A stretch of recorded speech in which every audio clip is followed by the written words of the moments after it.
This actually comes out pretty far. It doesn't look as far, but there's a fair amount of scarring there, and then there's a lobe right here. Next one. And this is an area called the horns. So there's your horns. This is coming from the first image we looked at. That's the pinch point of shallow water with this big flat here. They come into this deep basin. When they come into here, they're doing a lot of damage because it really pinches down between Buck Island and this horn. This used to be a great fishing spot. I don't even fish it anymore. The weeds are gone. And it was a tremendous fishing spot. And there's a little sliver of deep water, but almost impossible to hit. There's also a hump right down in this area. I think we can see it right there, a little shaded there. What's interesting with this one is they don't so much come from the bay over it, but they'll shoot in. The south side of it's pretty bare. The right side still has a few weeds on it, so we'll hit that a little bit. Next slide. So this is a topographical map to just bring it out to an easier way to see it. This is the big shelf here that I was talking about, that's South Shore. If we're looking at, the green is 30 foot, the red is 20 foot. 20 actually doesn't add much to it. When Beulah drops, it drops pretty good, and it goes deep to 40, 45 feet of water.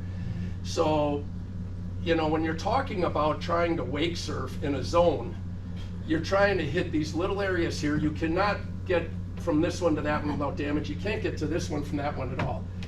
These are 1,200 feet maybe, and you know, there should be distance between a wake boat and wake surf mode and another boat. So how do you manage packing everybody into those small zones? It's not going to work. You're just going to try and solve one problem and create another problem in terms of safety. And then Long Lake, that hump is right here. It technically doesn't even factor that in, or it would cut it off right here. But you have a zone here, same thing. It's long, but it's narrow. You're going to have a tough time with boats keeping distance from each other. But sorry, Brian.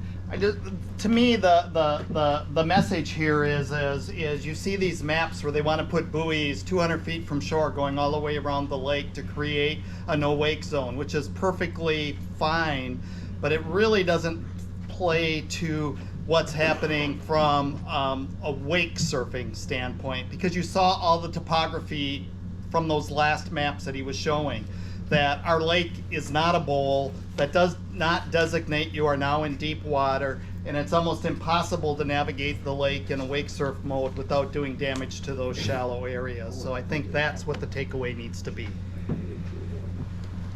Okay, I actually had a slide that I must not have saved into it, but I had a map of Lake Geneva.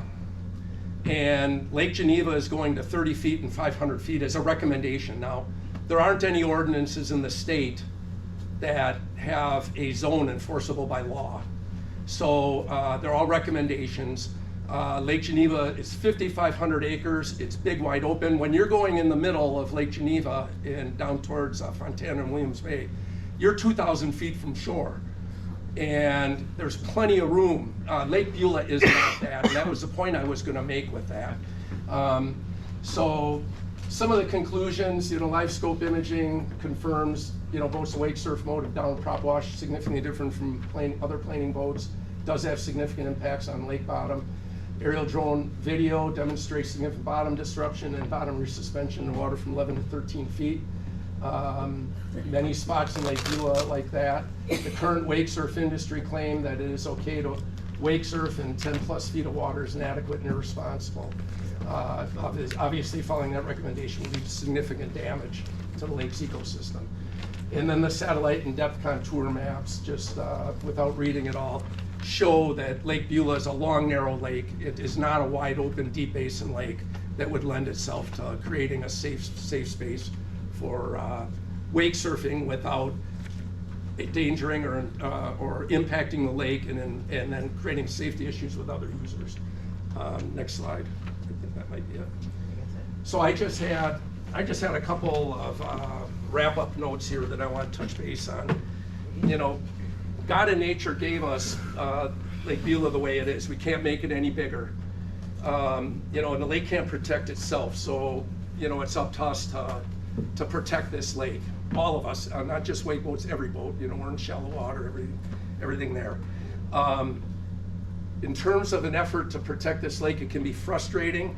Since the April electors meeting, where there was overwhelming support to prohibit the use of ballast tanks, trim devices, and operating a boat in a bow-high fashion, there's been little response from the town board. And it's discouraging since the electors meeting comments at the town meeting have been prohibited. So what every town meeting since the electors meeting, we have been prohibited to talk about wake surfing and wake enhancement. And that's not the type of response that we were looking for.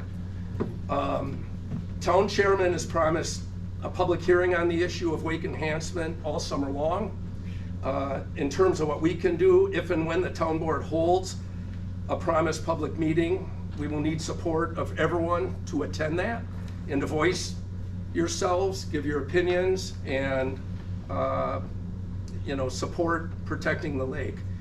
Lakes are some of our most precious resources, and actually I saw a slide that between Lake Beulah and Potter's Lake and Army Lake, they account for 52% of the total town property value. And if we let these lakes go to algae blooms and get destroyed, fish populations decline, we're all gonna pay, because if lake property values go down, non-lake people, residents are gonna have to make up the difference. So we need to protect these lakes. Also, there is a annual meeting for Lake Beulah Management District Monday at 6:30 at the venue. Pat Bergen and Jess Dynek need your support. They have a strong track record of protecting Lake Beulah, and we're seeing all this data because of them, and we appreciate their support. We're getting the science and we're getting data on Lake Beulah, and it was asked for, but they rose to the occasion to get that. Can we have them stand up, because we know both of them are here?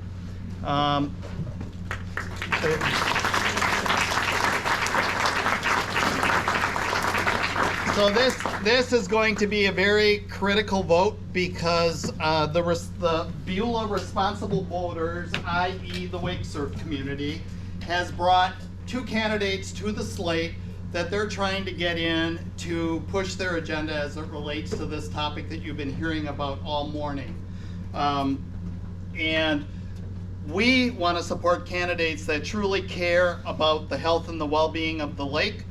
Both Patrick and Jess have. They've been integral in bringing these studies to fruition, making them real, and being able to